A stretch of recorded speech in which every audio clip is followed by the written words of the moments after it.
இன்னைக்கு என்னவா சமையல்? என்ன சமையல்னு வாங்க பார்க்கலாம்.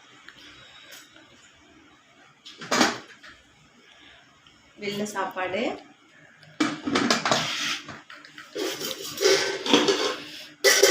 லெமன் சாப்பாடு, பாவக்காய், நாட்டு பாவக்காய் வந்து செஞ்சு வச்சுருக்கிறேன், குழம்பு தொக்கா செஞ்சு வச்சுருக்கிறேன், தயிர். ஒரே நிமிஷம். நீங்கள் வந்து வெள்ளை சாப்பாடு வந்து நான் ஃபஸ்ட்லேயே எடுத்து வச்சுட்டேன்.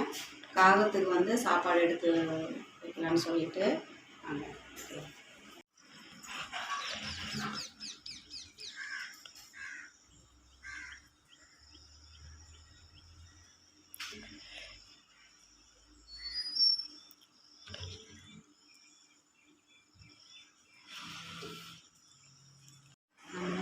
சாப்பாடு வச்சுருக்கோம். காக்கா எப்படி வருதுங்கிறத ஒரு 5 நிமிஷத்துக்கு பார்க்கலாம். பாருங்கள் எவ்வளோ அழகாக வந்து சாப்பிடுது.